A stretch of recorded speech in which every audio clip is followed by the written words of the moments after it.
So imagine for a second waking up one day and realizing that science has literally explained all the magic away. You're nothing but a random collection of cells. Boom. That's it. Today's explainer dives into the absolutely fascinating struggle of Nobel laureate Czesław Miłosz against that exact bleak idea. Now, Miłosz wasn't just one of the greatest poets of the 20th century. He was a guy who witnessed firsthand some of the most devastating, earth-shattering events in human history. And his life's work, it's basically this relentless quest to figure out what it actually means to be a human being in a modern world that constantly tells us we're nothing more than sophisticated animals. Picture this. It's 1940. Miłosz is watching his beloved city of Warsaw literally burn to the ground. As the ministries, the cafes, the neighborhoods all just collapse into ash, he has this profound, chilling realization.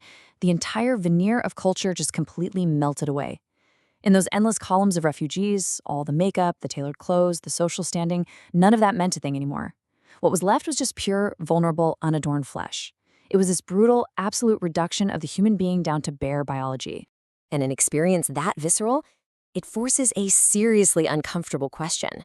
Are you, at your core, just a biological machine, just a sack of cells and biological drives? Or is there a lining to the world, some hidden meaning tucked right there beneath the surface? I mean, if all our cultural and religious garments are just burned away, what exactly is left? Are we just animals fighting tooth and nail for survival, or is there something actually transcendent about our existence? Well, to understand how we even got to this existential crisis, we really have to look at the massive erosion of belief in the modern world. See, for centuries, we humans generally believed we had this special, elevated place in a universe overseen by a divine creator, right? But then there was this slow, almost geologic wearing away of that belief system, driven by the relentless march of scientific discovery. And eventually, for the modern mind, the whole idea of a supernatural realm just became totally unimaginable. You can actually track this slow erosion step by step. First, you have Copernicus in the 16th century, who basically kicks the Earth right out of the center of the universe. Then Newton comes along with this idea of infinite absolute space, which suddenly makes us look incredibly tiny and insignificant.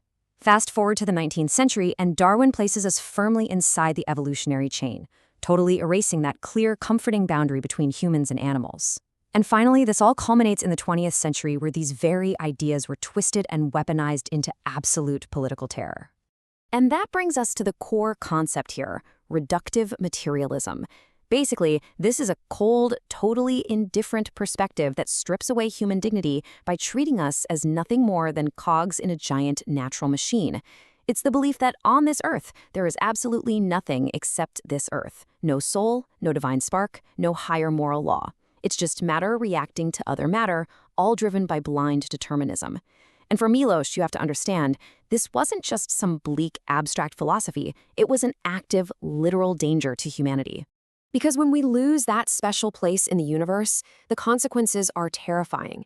We suddenly become incredibly susceptible to ideologies that treat us like, well, livestock. If the universe is just this cold chain of cause and effect, human history very easily becomes exactly what Miłosz poetically described as nature devouring, nature devoured, a butchery day and night smoking with blood. So, if the old vertical heaven of traditional religion is gone, that classic climb up and out of the flesh toward God, Miłosz knows that for modern people, that path often feels completely blocked. We just can't make that vertical climb anymore. So instead of looking up at the clouds, he tells us we need to look down and look in. He calls this horizontal transcendence. It's about descending deeply into our own mortal, bodily experiences to find something sacred, right here, hidden right within the physical limits of our everyday lives. But we have to ask, what actually happens when entire societies completely abandon any sense of transcendence and just embrace pure biology? What happens when governments start viewing their citizens strictly through the lens of reductive materialism? Well, Miłosz didn't have to guess. He lived through the horrific answers firsthand in the bloodlands of Central and Eastern Europe. He saw up close how vulgarized scientific theories directly fed into the absolute horrors of 20th century totalitarian ideologies. They essentially turned human history into a meaningless slaughterhouse. Now, it's really important to note here, he wasn't attacking science itself, not at all. He was attacking the bastardized, popularized versions of it, because when a concept like survival of the fittest was twisted into a political doctrine, it literally provided a pseudo-scientific excuse for exterminating millions of people. Individuals completely lost their unique, irreplaceable value. They just became parts of a, quote, planetary society of two-legged insects, perfectly expendable for some supposed greater good. Facing a reality that dark, Miłosz desperately needed a weapon against reductive materialism. And you know where he found it? In the transcendent power of poetry. Think about it. If the scientific worldview reduces the entire world to just cold, hard facts, literature steps in to remind us of the surplus of meaning. It's this beautiful idea that a thing is always, always so much more than just its basic physical description. Let's look at his poem called Meaning. He kicks it off with his beautiful, almost desperate metaphysical hope that there really is a lining beneath the visible world. Think of the inside of a well-crafted coat. That's the actual, intimate metaphor he's using here. He dreams of an afterlife where the chaotic surface of reality, the birds, the mountains, the sunsets, is finally flipped over to reveal this hand-stitched, purposeful design, a place where suddenly everything just makes perfect sense. But then, right in the middle, the poem pivots hard into existential doubt. It asks the totally terrifying question: what if the materialists are actually right? What if there is absolutely no hidden meaning at all? What if a bird is literally just a bird? What if day and night just cycle endlessly with zero ultimate purpose? The rhythm of the poem actually starts to break down here. The sentences become fractured, stumbling with doubt. It perfectly captures that deep, gnawing anxiety of our modern secular age. Yet he concludes with this incredibly powerful, defiant synthesis. He says, even in a totally meaningless universe, the human word remains this tireless messenger. It screams in protest against the silence of cold matter. Even if we are nothing but biology, the very fact that our biological lips can produce a word that travels across time and space, protesting its own mortality, well, that proves we generate something that totally transcends mere flesh. And what's absolutely brilliant is that the very beat of the language acts like a heartbeat. It's a physical protest against a universe trying to tell us everything is just random. In the original Polish version, right at the exact moment Miłosz talks about this protesting word, the poem snaps into the strict classical 13-syllable rhythm. The form itself actually becomes the meaning. It's a structured, deeply human order actively pushing back against the wild chaos of nature. Which brings us to the ultimate paradox of Miłosz's whole philosophy. We find our human dignity not by trying to escape the body, but by actually embracing its deepest mysteries.